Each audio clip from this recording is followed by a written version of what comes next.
Nick comes to us from Florida, and he has, if you are not familiar with his incredible list of achievements throughout a long and very successful life, he went to college back in the day and majored in philosophy. And as I've just been talking with him a little bit in the last few minutes, as we've gotten a chance to know each other, I've seen that philosophical bent to all of his discussions, philosophy of life, of real life, and it's a real joy to hear him speak. He then picked up a little tennis here and there, and did a little coaching here and there, and through many long hours and downs, and some downs, ended up coaching some of the world's greatest players, in short. Names of players back from the day of my day of Boris Becker and Andre Agassi and Jim Courier, Monica Seles, more recently the Williams sisters. The list could go on and on. We don't have an hour to go through all of those details. He's most famous for founding the Nick Bollettieri Tennis Academy, which is on the west coast of Florida, and it is a place where aspiring tennis players can come and actually stay there and have pretty much a monastic life of all tennis, and where they get lessons in life, not only from playing each other, but also from Nick himself. His awards are numerous. One thing I found when I did a little research about Nick's life was I found a USA Today article from about 4 years ago where it said the title was "Nick Bollettieri Still Going, Still Controversial at Age 80." And I thought, ooh, wow, this would be very interesting. What's controversial? And the only controversy was that he was not yet elected into the International Tennis Hall of Fame, at which point I immediately go onto their website and found not only is he inducted as of 2014, but he's also up on the banner. So that finally in his proper place. And Nick was telling me that in the next few weeks, he's going to be given the National Junior Tennis Leadership Award for his work inspiring youth to play, and also in the same week next month, he'll be given an award, or there will be an award in his honor by the Secretary General of the United Nations to help. The award is given to help for people who help children with education and health and for a bright future. So this is only Italians can get an introduction like that. So it's my great pleasure to introduce an athlete, a scholar, and a humanitarian. I don't know too much about the scholar part. When I was introduced at the International Hall of Fame, my wife, my 8th wife, by the way, so I can give you some instruction on that too. That's why when I spoke at for the New York Yankees, I speak all over the world. One of the black athletes said to me, he said, "Mr. B, why are you still working?" I said, "If you had to pay alimony for 8 wives, you'd still be working." So it's been an interesting life and a fun life. What has inspired me is my grandmother. We lived in the black Italian neighborhood in a town called North Pelham, New York. My grandmother ran the area. It made no difference what color, what religion you were, we're all part of the family. When I came home from grammar school, this is how my grandmother greeted me. "Sonny, vieni qua. You good boy today?" "Yes, Grandma." "You listen, teacher?" "Yes, Grandma." "You no get no trouble?" "No." "You did everything teachers say to do?" "Yes, Grandma." "Go out and play." She did not ask me if I got an A. She already knew I didn't get it. The majority of parents, coaches today greet their children by, "Did you win? Did you get an A?" The greatest football coach in the NFL history said the following remark. He helped me get started with camps. He said, "My teams never lost. We just ran out of time." Vince Lombardi. So listen to that. Yes, the score dictates the winner. But if you give everything that you can give, and then more, and more, you are a winner by effort. So remember that. There's always going to be a winner by the scoreboard. But parents and coaches should also see if that student did everything. I spoke at the Military Academy at West Point. I speak in several of the military academies. And the general called me in the room after the speech to all the cadets. He said, you spoke our certain language. I can't use the word today. And I said, General, what do you mean? He said, if a soldier says, I will play the best I can play today, get in the corner, we're going to bury you, you are dead. You don't say, I will play the best I can play today. I'm going to win today. That's what the general wanted to hear. And that's how you want to approach everything. You're going to win. And by that, you're going to do everything that you can do. When you take a test and you see a surprise question, when you go out to play sports and you drew the number 1 seed, oh, gee, was I, what? Hey, that's an opportunity. That's an opportunity. Knock them down, baby. If you go in and say, Mommy, I drew it, or Coach, you've already lost before the battle began. You understand that? You lost already. Now, many years ago, in 1981, I think it was, my good friend Richard Horowitz, his family supported me over the years. I was on 60 Minutes. My friend Morley Safer was the interpreter. The sports psychiatrist from Stanford said, this man is crazy. He takes kids out of their house. He beats them up. He don't feed them. He makes them wash his cars, which I did.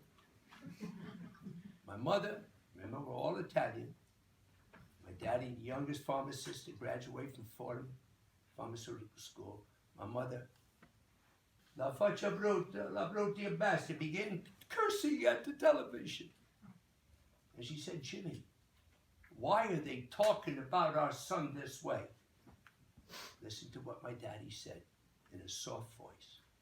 Mary, if you ain't nobody going to talk about you. And whatever they say, you say, thank you. You never argue with the critic. My daddy said you let the results of what you do in life do the talking for you. That's it. And throughout my years, yes, I played a little tennis. I made the college tennis team. I was a football player. But my daddy wanted me to get an education, so I went to a Jesuit school. But I won the Jesuits over too. Don't worry about that. But everybody said he doesn't know anything about tennis. In my book, my latest book, the opening paragraph, Nick doesn't know anything about tennis, John McEnroe. 6 chapters later, it showed me at college, playing on the team. And then, John, thank you very much for sending me your son to the academy. I didn't argue with John. And 2 years ago, when I got inducted to the International Hall of Fame, Billie Jean, Mary Carrillo, Andre Agassi, Curry, Excelsior, and the last person on the video, this man with limited knowledge changed the game, John McEnroe. And when you get a compliment from John, that's a heck of a compliment, believe me, all right? When I didn't get inducted to the Hall of Fame in the beginning, my friend Dick Vitale, you all know, the commentator for basketball, on ESPN, he said, I'm going to burn down the Hall of Fame. I said, Dick, you can't do that. And when I did get in, it was a glorious day. Richard was there, all my Jewish friends and the Italian mafia, we filled the place. See, my name is either Bollettieri, or Bollettieri, whatever you want it to be. But when I did receive the award, my wife wrote the speech. I was introduced by Mary Carrillo, the famous commentator. who said, the greatest coach. When I took the microphone, I said, no, I'm not the greatest coach. There are many other great coaches, but I am the craziest coach in the world that was not afraid to take chances. Crazy people put it on the line. The majority of people do what they know they can do because they're afraid of failure. Not me. If I took off these slacks right now, I got a black and blue mark on each side from falling down. But my daddy said it's not how you fall, it's how you get back up. And back up until you do it. Okay? And when people say Nick can't do it, be careful. That's exactly what I'm going to do. Okay? About a year ago, I received a package. About 4x4. It was sent to me by one of my former students, Paul Anacone, who coached Tim Henman. He coached Pete Sampras and Roger Federer. In that package were 2 frames of why I should get into the Hall of Fame, handwritten and signed. Roger Federer and Pete Sampras. Wow. They don't do that unless they believe it. Okay? And then 2 years ago, I was the first white person to be inducted into the Black Tennis Hall of Fame because of my relationship with Arthur Ashe. And my 2 sons from Ethiopia said, Daddy, you got to work on your tan a little bit more. What was my relationship with Arthur Ashe? In the late 80s, we were sitting on a bench about the thousands of boys and girls that will never have a chance to play the game of tennis. But don't worry about it, Arthur. I started the Ashe Bollettieri program in one of the toughest cities in America, Newark, New Jersey. When we walked into the park, police were guarding us, gun shells on the grass. Arthur looked over his shoulder and said, Nick, are we coming back? Yes, Arthur. Listen to what Arthur said. If you make a one-day appearance and give false hope to children that they have a chance to make it in life, you're doing them wrong. I ran that program with Bob Davis as a director for 13 years. Remember something. It's continuing education, so that when you help people, don't help them once and don't go back. That is very, very important. 1953, I flunked the test for the Naval Air Corps. Physically, great. Italians don't know how to read. We're very impatient, and I flunked the written test. So instead of becoming a pilot, I became a master paratrooper in the 187th Airborne. But watch what happened. Every time a plane went over, I said, someday I'm going to fly. So in the late 90s, I gave a speech at Oxford. And I stopped in a little pub. And the waitress was very nice. And I said, can you tell me about Oxford? Oh, sir, she said, that's a debate center of the world. I said, well, what do you mean that? What does that mean? She says, all the famous people, presidents, ministers. Wow, that's something. I said, do you know who's speaking? I didn't say anything. I said, what is that tournament that's played on grass, I think? It was the week before Wimbledon. She said, sir, that's the biggest tournament of the world. Oh, are you kidding? I said, you ever hear Boris Becker? Oh, yes. Sharapova, Agassi? Oh, yes. I said, I'm the rabbit who's speaking today. So she got all embarrassed. And I said, tell me what makes the speaker successful. She said, sir, they're very rude. They come in with a drink in their hand, their hands shaky. They can laugh, they can boo you, they can walk out. I gave her a $50 tip. And she said, you're tipping me and I called you a rabbit? I said, you helped me. So look what I did. Went in, there they were. I said, can we put down the blinds, please? Put in the video. 6 F-18s, Blue Angels, baby, flying.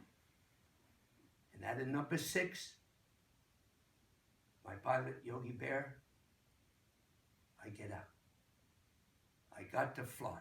It took me 41 years to make that dream come true. I never gave up. And all of you, no matter how much time it takes, you make that dream come true. And don't dream small, man. Dream big. And also, when you die, you got plenty of time to rest. I work 18, 19 hours a day, baby. And when I sleep, one eye open, one eye closed. I love the action. I don't want to miss nothing. Okay? That's how I live. I'm a happy guy. I'll fly all night, arrive. My manager picked me up 2 or 3 o'clock in the morning. I'm there for my 6 o'clock lesson, man. I'm there. And I started way back in a town called North Miami Beach, Florida. When I got out of the service, I was a first lieutenant, a master jumper. My daddy said, son, I think you become a famous lawyer. And I said, well, Dad, maybe could I go to University of Miami? I like surfing, and I like the sun. And so in the town of North Miami Beach, which is fairly close to University of Miami, my uncle ran the garbage business. His name was Di Flippo. And the water commissioner's name was Sapidi. They called the president of University of Miami, and I got in, of course. So here I am in a class of 120 people. They came to class all duded up, dresses. I came with my tennis clothes because I had to go to work. So the Dean Rasco, said, Mr. Bollettieri, you got to come dressed like a lawyer. A couple of weeks later, he said, Mr. Bollettieri, we don't come to school like this. Third time as he was walking up, before he talked, I told him a few choice words. I lasted 3 months in law school. But I told my daddy, I will become one of the best coaches of the world. I started on 2 tennis courts, kids, and listen to what my daddy said. Son, I will support you in everything that you do, but you are responsible for the results. He gave me the courage to go out and try it. So I started on 2 courts, because my man was the water commissioner. And I went down the street to see how this top coach, his name was Slim Harpett, was at Henderson Park, how he taught. You hold the racket, put your hand on the face, slide it down, shake hands, make sure now that that thumb and finger have a little V. Now are you ready? 1, take the racket back. 2, step. 3, hit, stand still. I said, hell, I can do that. Then I saw one student do it a little different. And another student did it a little different. I let them do it in how they did. I didn't try to change everybody. So God gave me the gift to be able to read people and adjust to them. So then we needed more courts. So my uncle and the water commissioner said, let's have a picnic. And they invited the whole town. Food, and of course when you give food and drinks, they all came. So I was giving a little speech. My uncle, the water commissioner, had a shovel in their hands. This is the time. Mayor Diefenbach, I want to thank you for coming up and taking the first shovel for 6 new courts and lights. He knew nothing about this. He looked at the water commissioner, my uncle, dig, baby, they dug. So that's how I got my center, okay? And from there, I went to a town called Springfield, Ohio. Ran one of the biggest municipality free programs for children in the country. And a lady came in the shop one day, it was before the Nationals up in Kalamazoo, Michigan, and we were running the Westerns. Gravener was there, Ralston, Reeson, Arthur Ashe, Charlie Passerelle, And this lady said to me, "Can I borrow some balls for my son to service?" "Yes, ma'am." She came in later on and she said, "What do I owe you?" I said, "Nothing." She said, "You're a nice young man." A few weeks later, I got a phone call. "Your name is up to run the famous Rockefeller Hotel called Dorado Beach in Puerto Rico, and also become the family pro for the Rockefellers." I went, wow. So I said, "Thank you." A few weeks later, I went to Forest Hills. That was, now the Nationals was played there, the big championships. I went in the shop and I said to Eddie, he was the coach, he said, "We just got a great job, man. We got to be director for the Rockefeller Hotels, and we're going to be down in Puerto Rico." I didn't say anything. Went to the phone to call my father. Said, "Dad, I didn't get the job." He said, "Son, don't say a word." 2 days later, I get a phone call. I got the job. You know who that lady was? Charlie Passerell's mother, who ran all the tobacco business in the Caribbean and was close friends of Lawrence Rockefeller and Mary. So I got the job, and that was the beginning. And then I knew how to take advantage of people by knowing them, writing them. Then I started camps. And I started my first camp this way. I was in Chicago. And this lady one day came over, and I was eating with my staff, and she said, "Mr. Bollettieri, the staff can't eat with you. They got to eat with the employees." And I said, "Lady, can you read?" She said, "Please read my contract." The same lady wouldn't get off the soft courts, and she complained because they were dry. So you know what I did, everybody? I put the sprinklers on full force. And when she was right by the big sprinkler, I turned it on, baby. And she came in, she said, "You know who I am?" I said, "Lady, I don't give a damn who you are." I called up my friend Vince Lombardi, Art Nielsen of AC Nielsen, and they got me one of my big camps in a town called Beaver Dam, Wisconsin. 13,999 beavers. He knows that well. And that started the camps. And then people came to the camps from all over the world. And after several years of being with the Rockefellers, I said, let me maybe start something new. And I started by working at a resort on Longboat Key, Florida. And we ran a little academy. One day a little girl came up, took a lesson. I said, "Is your daddy going to pick you up?" She said, "No, I'm coming home with you." There was a suitcase. I took her home. 2 weeks later, a little Volkswagen pulls up. The little boy gets out, 13 years old. He hits a forehand, wraps the racket around the back of his head. I said, "That's a new Bollettieri forehand. Jimmy Arias." He came home.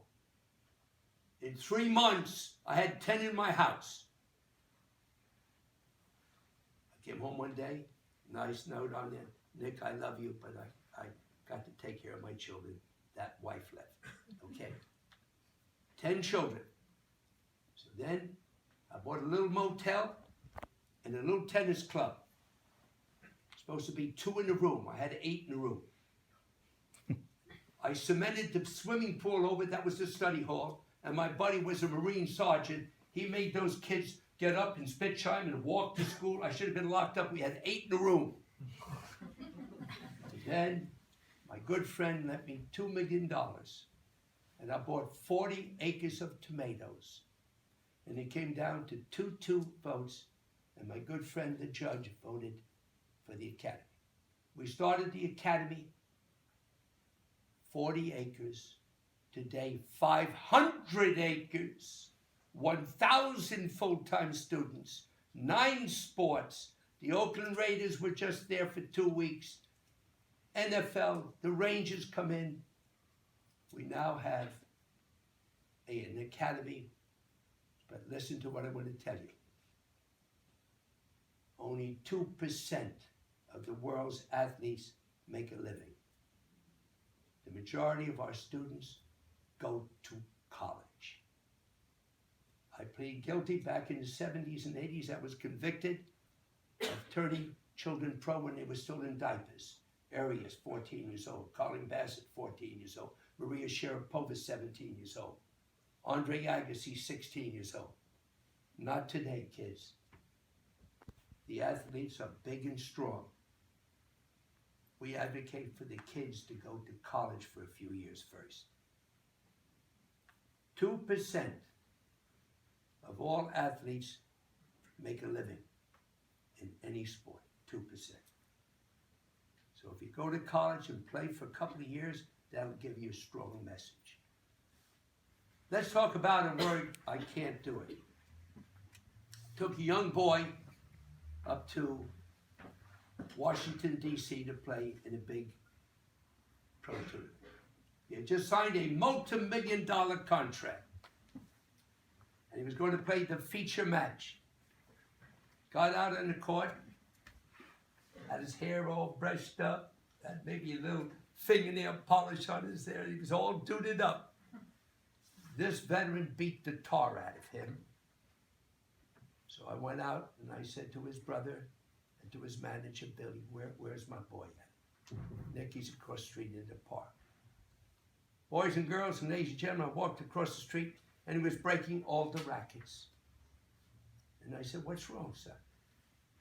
He said, Nick, I can't do it. I don't have it. I said, do I have a watch on? No. Don't you ever use the word I can't. Do you hear me? Yes, Nick. We went to Vermont the next week. He beats the number 6 player in the world, Tim Mayotte, and he goes on to be one of the best players in the history of tennis, and now helping children through his chartered schools, Andre Agassi. Okay? He said he can't do it. So don't you ever say you can't. You find a way to do it. Another story. A girl came to me back in the late 90s. She was already the best in the world. And her mother said, Nick, I'd like for you to work with my daughter for 2 weeks. I said to her, Miss Molitor, her strokes are unbelievable. She said, Nick, she doesn't want to play anymore. I took her to lunch. We're walking back. I said, young lady, what's wrong? She said, oh, Nick, my mother, play tennis, play tennis, play tennis. I turned around and said, let me tell you something, young lady. If it wasn't for your mother, you wouldn't be where you are. You get your fanny out there this afternoon and you play ball. Yes, Nick.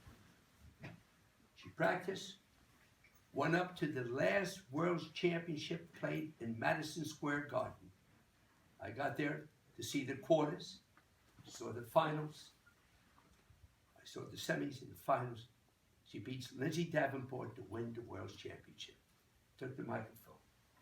I want to thank my mother for all the years that she's given her life to me, and to Nick Bollettieri, who put the zip back into me, gave me a check for $10,000. But I've made her go out and play again, okay? And that's so important. Also, don't judge a book by the cover.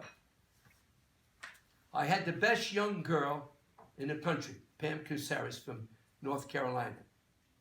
And before the Orange Bowl, there was a tournament called Sports Goofy, played in Orlando. So my coaches called me, Nick, the finals 2 and 3. I said, congratulate my girl. They said, no, Nick, she got beat. What are you talking about, she got beat? Nick, you better go to the Orange Bowl and check her out.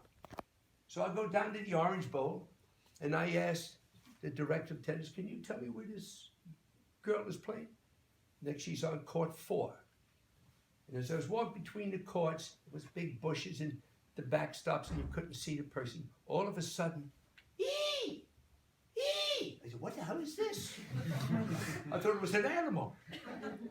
So I go around, I see this girl, legs so thin that the wind would blow her over, 2 hands here, 2 hands there, standing on the baseline, never backing up. I said, what is this? I saw her play. I gave the mother a scholarship, the father a scholarship, the brother a scholarship, and her a scholarship. Monica Seles. Monica Seles. If she had moved back behind the baseline she would never have been one of the best players ever.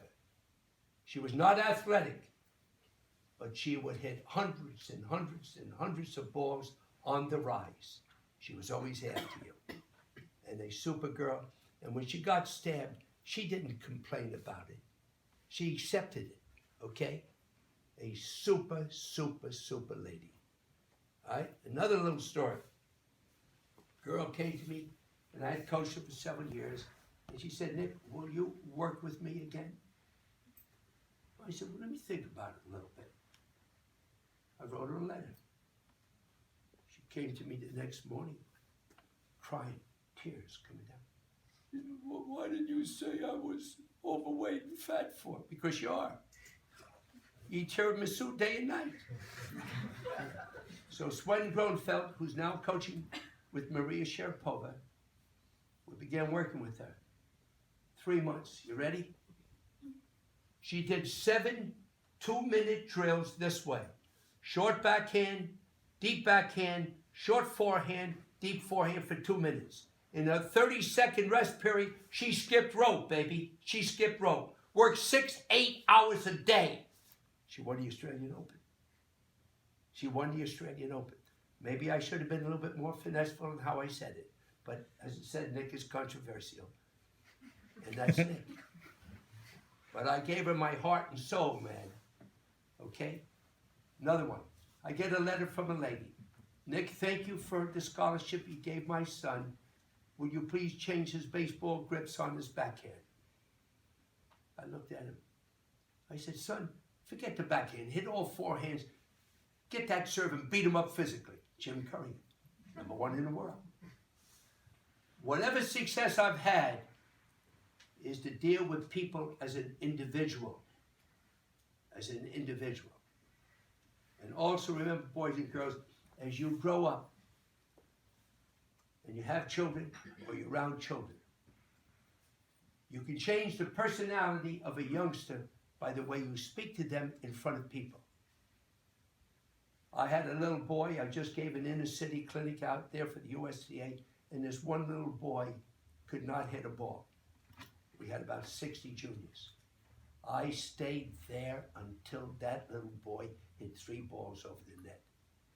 But to put down a youngster, whether it's in sports or in the classroom, and shame them, you can change their personality, and then they develop low self-esteem. And you know what happens? They're subject to drugs, alcohol, violence, and everything else, because they don't know who they are. So you never put down the person. You make sure. 2 years ago, I gave a clinic at Corona Park, the toughest park. There were about 700 or 800. It was Thanksgiving. I was supposed to be the master motivator. Had the press, the television, 750 inner city kids there on the court. And I said, son, what's your name? I'm not your son. Do you like sports? No. Do you like anything? No. Okay, so no. You're not my son. I'll tell you why you don't like anything. Imagine now, I'm the motivator. Everybody's looking at me. I said, oh my God, Nick. This is what I did. I said, son, oh no, I'm sorry, you're not my son. Young boy, you know why you don't like anything? Because you can't do anything. You can't do anything. I have this new Prince racket here. If you come up here and you hit 3 out of 5 balls over, that racket is yours. Okay. First ball over, second ball over, third in the net, fourth in the net. And I said, God, I know I don't pray much, but please let me hit the ball over. He got the 5th ball over, gave him the racket. I didn't say one word. 2 or 3 hours later, somebody tapped me on the shoulder. He said, Mr. Bollettieri, thank you, I had fun today. Okay? I did not give up on that boy. And I don't want you kids to give up. You also have to remember, the world is tough today. IMG doesn't develop champions. We prepare you for life. I walked around this campus today. The atmosphere is unbelievable. Remember, book sense cannot get you all the way. You have to have book sense and street sense. A combination. Remember, when you stop learning, it's time to go back to school. You understand me? You never stop learning. We Italians, I go around the world, I steal a little bit of this legally, a little bit of that, put it into my operation, and I stay ahead of you. That's what I do. I'm always looking, man. Always looking to find new things, how to understand people. Very, very, very important. Also, Andre Agassi made me a better listener. One time he came in before the Christmas holidays and he said, "Nick, do you ever listen?" I said, "No." He said, "Would you listen to me, please?"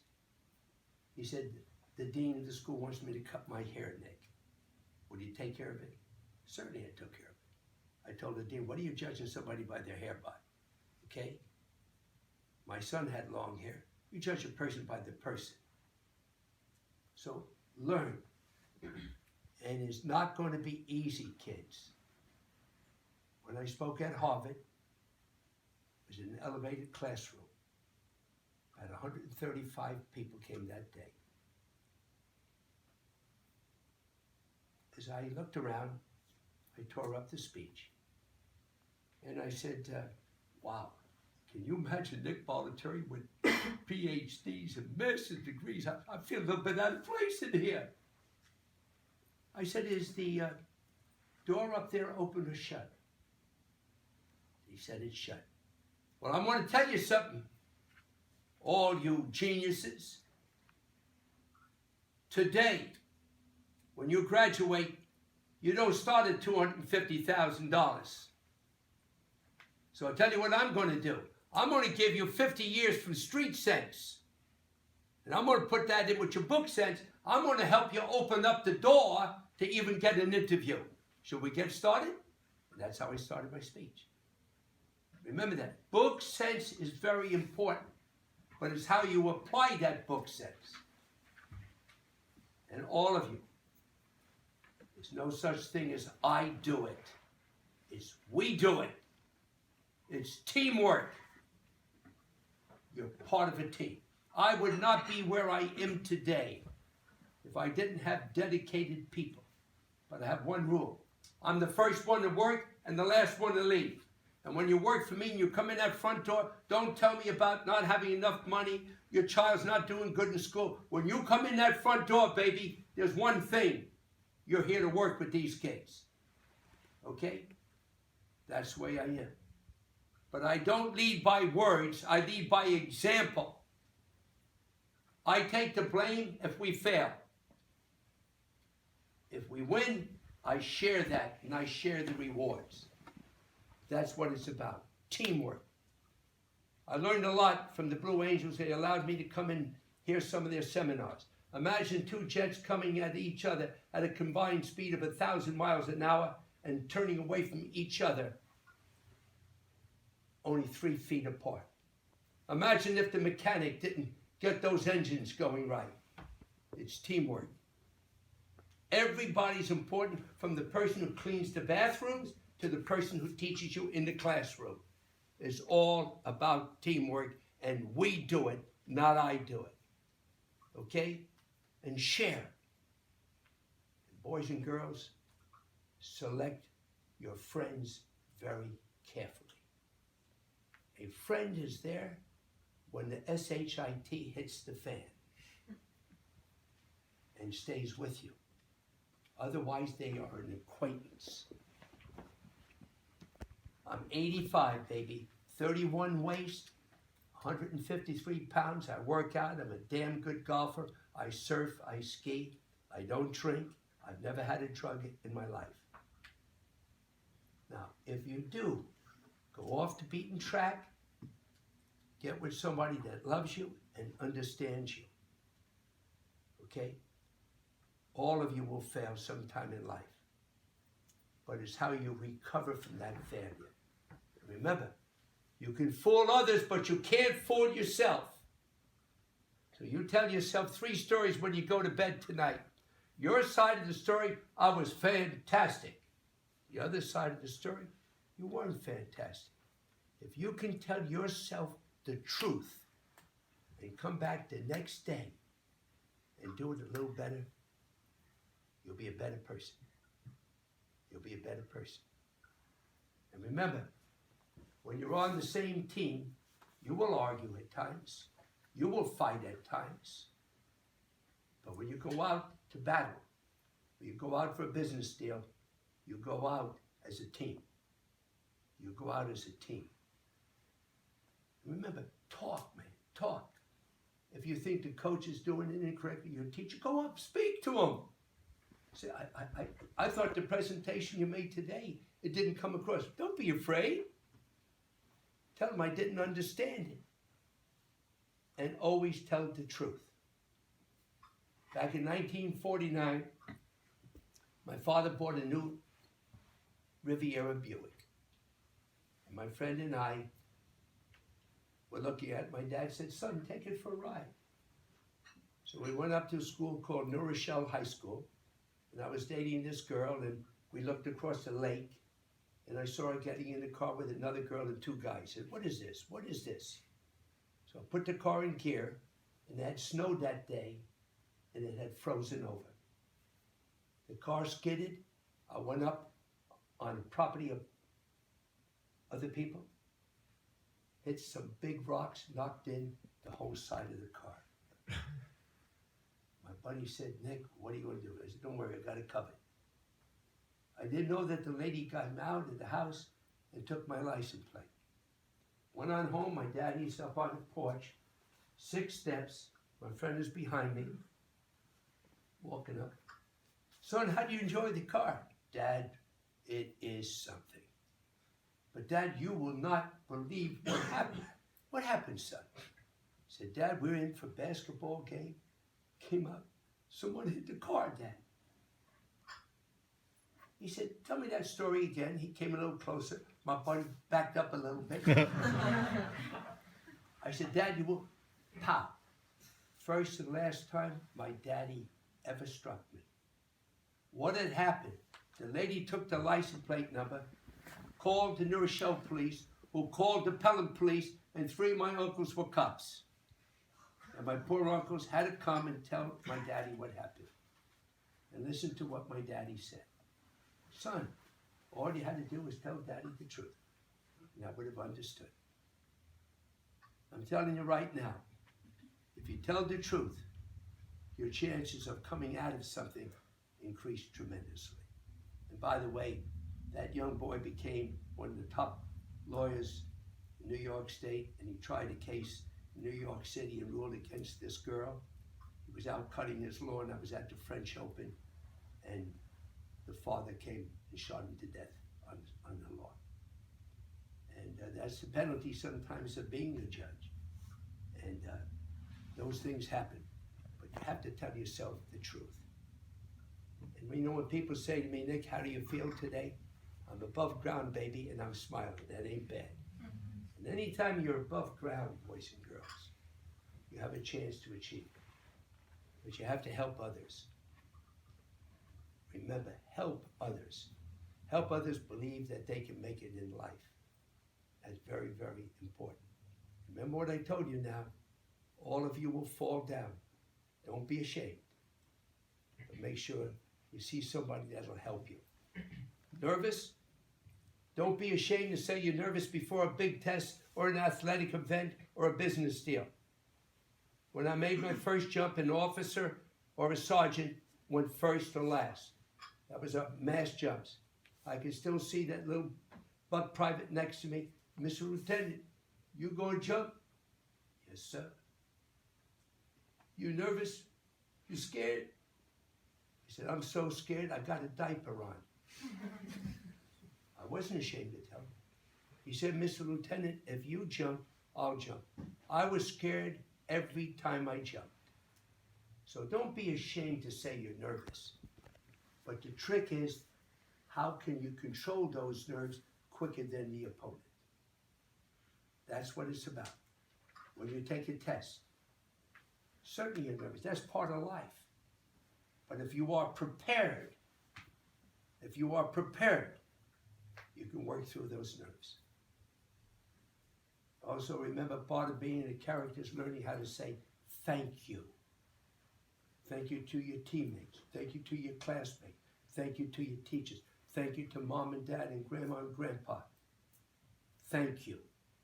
Learn how to take responsibility. And learn how to be accountable for what you do. And remember, boys and girls, excuses do not pay bills. So don't ever make excuses. When you make an excuse, you're at fault. You didn't do what you were supposed to do in your preparation. All right, let's have some Q&As. No charge for this either. By the way, I started at $3 an hour. I'm now the highest paid coach in the world, $1,000 an hour. But if you smile like you do, baby, I can give you a scholarship. Come on, there we go. Come on, everybody. What do we got? But I want to tell you that, being at IMG and seeing 40 acres of tomatoes grow to be the sports center of the world is truly something. And I'm very proud of all the progress that they've done at IMG, but we don't come there saying that you're going to be a champion. We try to prepare you for life, the same as what Yale is trying to do. All right, come on, no questions. You're outside doing laps on the track, baby. Come on. First, thanks so much for coming and speaking, Mr. Bollettieri. It's Yep. truly an inspiration. I wanted to speak to something that happened in the tennis world this week that definitely speaks to your message of perseverance and reaching your dream with Andy Murray reaching #1 in the world. What does that mean, you think, for him, for men's tennis, and what we can take from it? About 6 months ago, I know Andy Murray well. Let me give you a quick little story. We're at a big pro conference, coaches conference in Mexico. And Judy Murray gave one of the speeches, and I was the leading clinician. So when I got up, I said, ladies and gentlemen, fellow coaches, I might as well tell you. Our lawyers are working on my 8th divorce, and I'm going to introduce my 9th wife, Miss Judy Murray. It got on Facebook, got to my wife back home, and then she said, there he goes again. But Judy Murray is tremendous. What did Andy Murray say about 4 or 5 months ago? He said, I want the world to know that I am where I am today because I work in the gym, on the beach, and I don't care if you test me every single day. I'm earning where I am today. Okay? That wasn't luck of being where he is. He worked. He improved his ready position by coming closer to the baseline. He improved his second serve. He comes to the net. He improved his forehand. He worked. And he gave the world a powerful message. I earned this without any fictitious things on the side. Excellent. And Djokovic, in my opinion, is the most perfect player that's ever played the game in reference to having no weakness at all. Probably something's on his mind because you don't go from here to here. And I hope that whatever it is, I know Novak very well, but great compliments to Andy Murray. But it wasn't luck where he is today. He worked, man. He worked. And he's got a great team around him, and he just moved to #1. And by the way, all of you, my website is called nickbollettieri.com. Put your email, and you're a free member. And you share 60 years of my life. I have tennis tips, I have motivational messages, I have how to take care of yourself, never use the word retirement, how to prepare for a new job, how to talk to children. All of that's on there, and it's all free.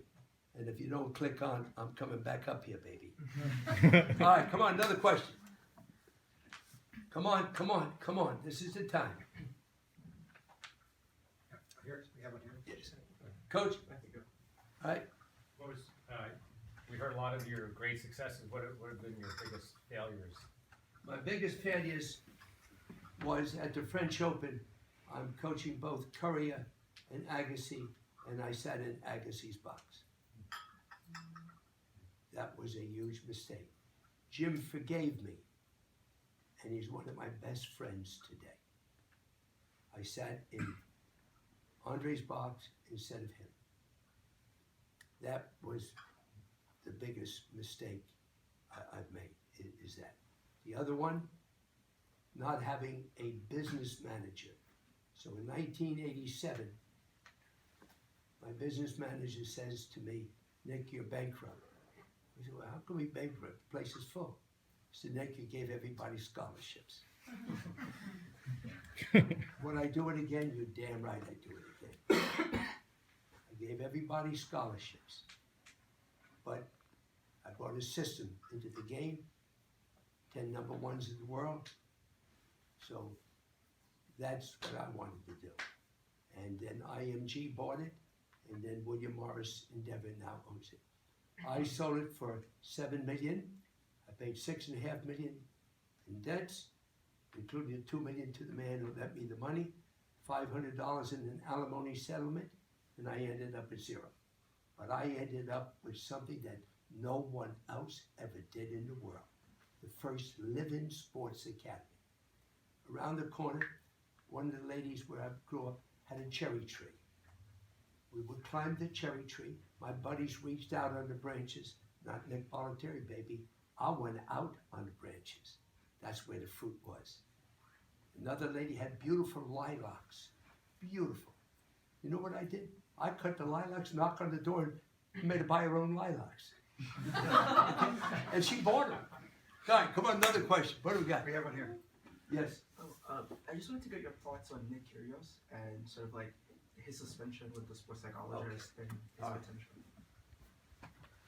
You have to have a special coach to be with Nick Kyrgios.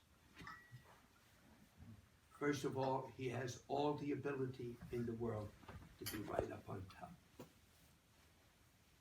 He's the type of guy that I could relate to. Because what I would do is the following. I'd video several of his sessions and then say, let's look. I'd let him see himself. I'd ask him what his goals are, and I'd let him do all the talking. Someone's got to get to him here, not the way he hits the ball. A lot of things are going through his mind. He can really be something. And, you know, last month he played a match.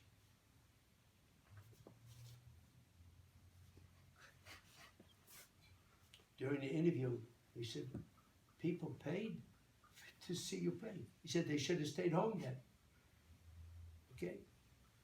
So there's a lot going on in his head, and until someone can reach him and listen to him and find some common ground, he'll never reach his. So talent, boys and girls, is not enough. And he does have the talent. There's no question. Okay? Another one? Follow up? Well, not a follow-up. It's much of like the sort of health of the men's game in terms of thinking about the young Americans. In sort of like Taylor Fritz. We now have the best crop of young men that we've had in about 12 years. And I'm very proud that Martin Blackman, my student in the 80s with Andre and Wheaton and Courier, is the head of the development for the USTA. He graduated from the academy, went to Stanford, graduated from Stanford, came out, went on the tour, and he could have made it, but he didn't have the heart. He was not a fighter. But he's doing a brilliant job.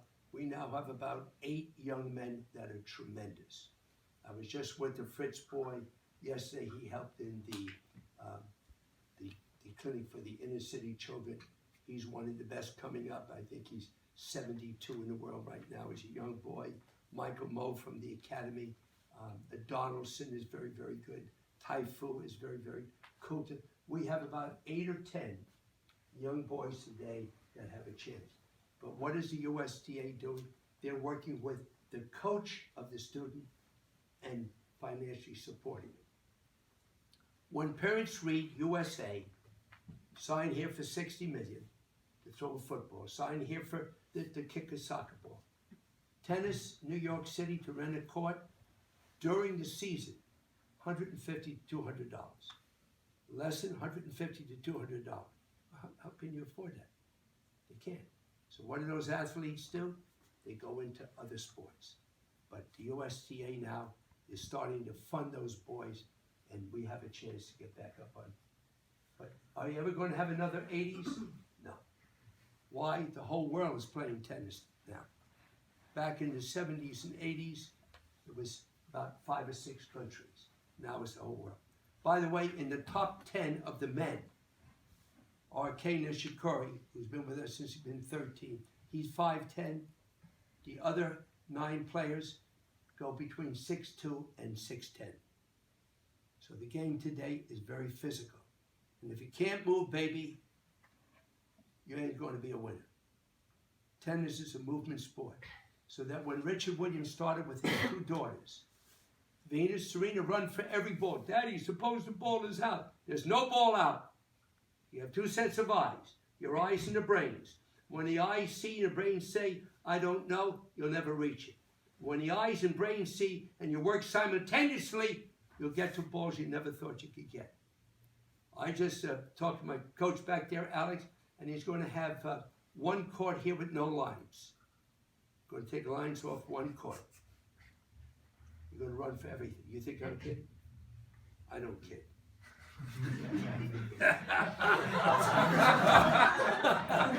see those eyes open up?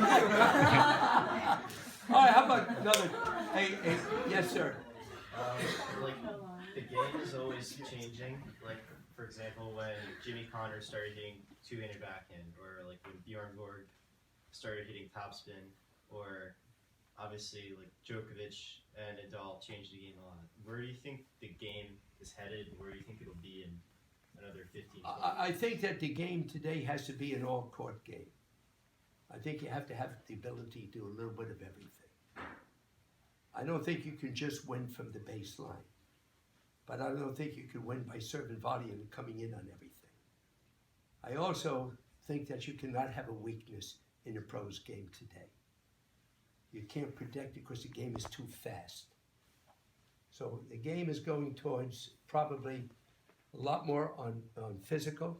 And remember, when you're physically fit, not only in sports, but in education, you make better mental decisions. You make lower percentage decisions when you're not physically fit. So it's very, very important. But I think mentally, the game is physically, so the game is made up of techniques, physical, and mental. And I don't think you can have a weakness today and be a top player of the world. That's why Nadal flattened out his forehand somewhat, and he also moved in a lot more, because just topspin alone is not enough to win today. Also, the one-handed backhand, you know, I don't say to my students, it's this way, that way. I look at them. But overall, the two-handed backhand does have more benefits than the one hand. Roger Federer now, he's moved in closer to the baseline, got a little bigger racket. He's hitting the ball up on the rise a lot more rather than moving back. If you move back today that far, it would be tough for Roger. But nobody represents the game better than Roger Federer. Nobody does. And I'm hoping that Serena gets fit, come on back again. And of course, I'm looking forward to Maria Sharapova coming back, her honesty. She made a mistake. She told the truth. She could have lied about it, but she told the truth. But she is training again with Sven Gronfeld, and she said, I will never leave the game this way. And baby, she is tough on the court. And when she does this, go back here. You know what she's saying? I'm going to beat the crap out of you. And then she comes back, and that's exactly what she's saying. And she runs her practices. She runs her practice. Others, the coach runs it, she runs her practice. When she first came to the academy at 9 and 10, her daddy had a notebook. I thought he was the income tax man to put down everything that I said. But he helped her. He was very dedicated. But she would do her practice, out. Monica Seles, do the practice, out. No social life, nothing. I mean, they were tough mentally. By being kind to people, sometimes, most of the time, it'll pay off. And remember, everybody, life is not fair all the time. It really isn't. You have to take what comes and what goes. You have to roll with the punches. Remember what I told you. The devils are after you, and they are smart. Young ladies, when you go out on a date, you go to the restroom, be careful what's put into your glass. I'm not kidding. That's the way it is. So you be careful. And you select friends very carefully. And live up to the tradition and the philosophy of your parents and your grandparents. You're at the greatest school that you can be. Unbelievable education. But also get street education as well. It's very important. This has been an honor for me to come here today and speak. I want to thank my former student and also a family that supported me over the years. And no matter what happens, be thankful. Don't make excuses. Help each other. And always tell yourself you can and will do it. And when you get out into real life, it's not going to be easy. No matter who becomes president, it's not easy times. The world is in tough shape. So know who you are, accept the downs, accept the ups, but always say to yourself, I can get a little better every day. When you get a little better every day, you'll retain it. When you get a lot better overnight, you usually will lose it. Dave, I want to thank you for letting me speak here today, and to my coach back there, and to my interpreter back there, Chaperone Dave. I want to thank you very much. I couldn't have made it here as a scholar, but I would have found a way to get through. Don't you worry about that. But listen, everybody, tune on to nickbollettieri.com. Tell yourself the truth. Don't forget to thank your parents and friends that made it possible to come to one of the most outstanding education centers of the world. God bless you.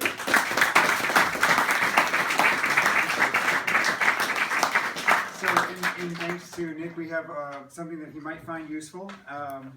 It's, well, you can, something down in Florida. Well, baby, you know what I'm going to do? I'm going to wear that on the plane. That's what I'm going to do. And I want to thank you all. And remember, help your friends and be part of a team. Okay, everybody? Thank you.